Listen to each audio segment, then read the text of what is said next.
Dajjal menangguk di air yang keruh.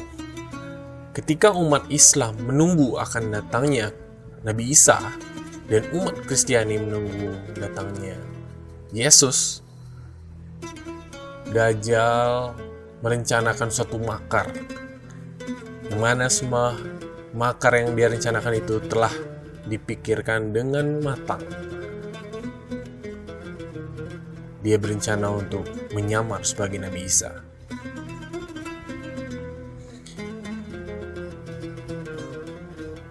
Dikarenakan di nubuat Nabi telah diinformasikan bahwasanya Nabi Isa akan turun di masjid yang ada di Damaskus. Nabi Isa diangkat ke langit ketika dia ada di Palestina, Yerusalem, Baitul Maqdis. Maka Dajjal dan antek-anteknya telah merencanakan sebuah kemunculan Dajjal di Baitul Maqdis dan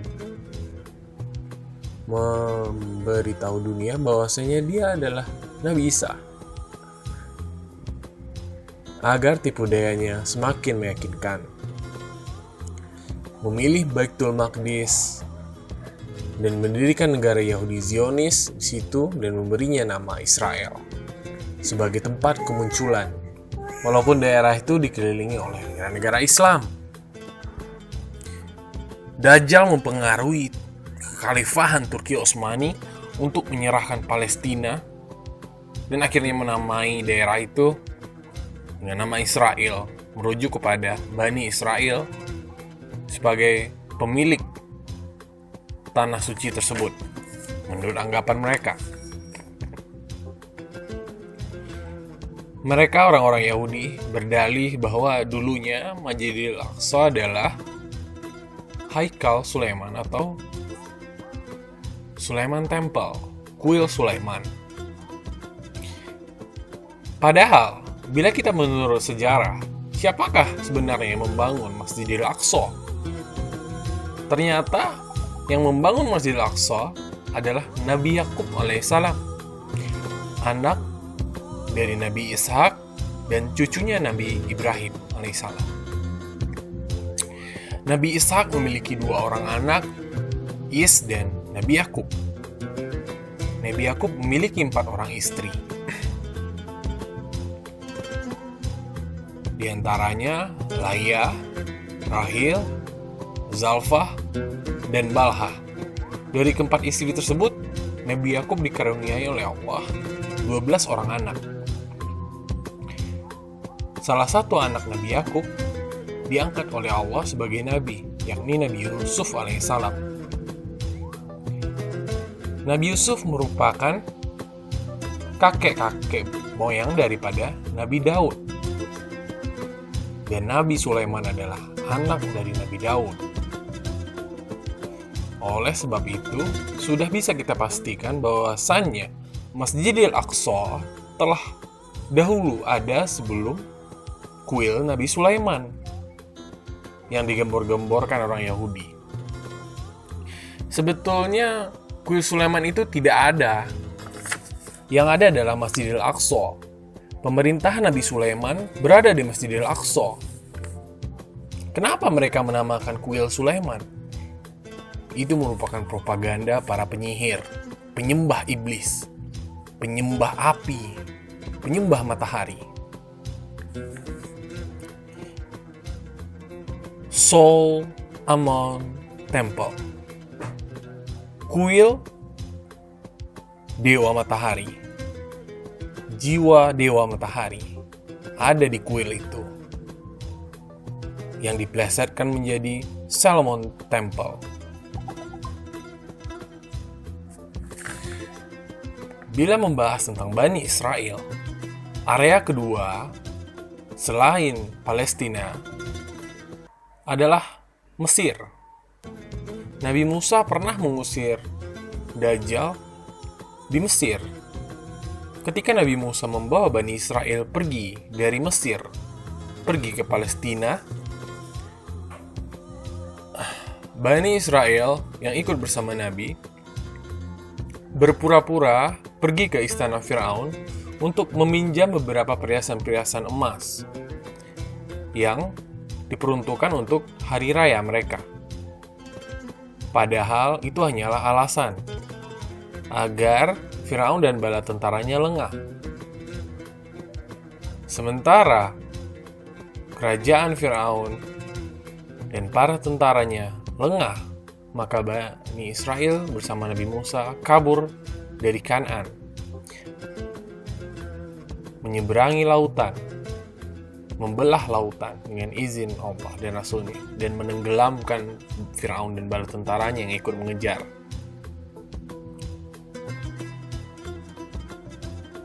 Nabi Musa akhirnya sampai ke seberang laut, ke Teluk Suez dengan izin Allah. Jumlah mereka saat itu sekitar 600.300 orang. Di suatu lokasi di dekat daerah tersebut, Malaikat Jibril turun dan menjelma menjadi manusia yang menunggangi seekor kuda dan menyampaikan wahyu pada Musa, perintah untuk pergi ke Gunung Tursina untuk menerima wahyu. Malaikat Jibril yang datang dengan mengendarai kuda sangat mencolok perhatian karena setiap pasir yang dijejaki oleh kuda Malaikat Jibril, pasir itu menumbuhkan tanaman-tanaman yang hijau. Hal tersebut juga diperhatikan oleh seorang lelaki yang memiliki niat buruk. Pasir bekas injakan kuda Malaikat Jibril itu digenggamnya dan disimpan di dalam sakunya. Nabi Musa pun menitipkan Bani Israel pada saudaranya Harun. Nabi Musa bertitah bahwasanya dia akan pergi ke Bukit Tursina selama 40 hari. Ketika Nabi Musa telah pergi, lelaki tersebut berkata kepada perempuan-perempuan Bani Israel, "Wahai perempuan Bani Israel, kamu sudah menipu orang, meminjam perhiasan mereka, meminjam perhiasan kerajaan Firaun untuk acara hari raya, padahal kalian pergi membawanya kabur. Itu bukanlah harta yang halal." Mendengar perkataan laki-laki itu, perempuan-perempuan Bani Israel pun kebingungan.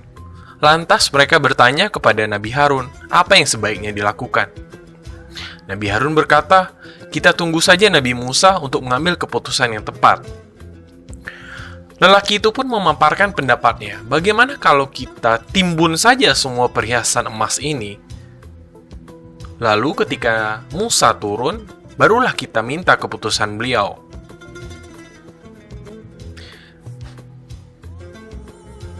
Mereka pun setuju dan menguburkan perhiasan emas itu di dalam sebuah lubang dan menutupinya dengan tanah.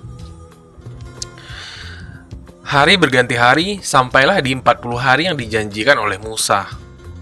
Ternyata Nabi Musa terlambat kembali. Telah lewat 2 hari dari waktu yang ditentukan. Saat ini, telah 42 hari Nabi Musa pergi ke Bukit Tursina.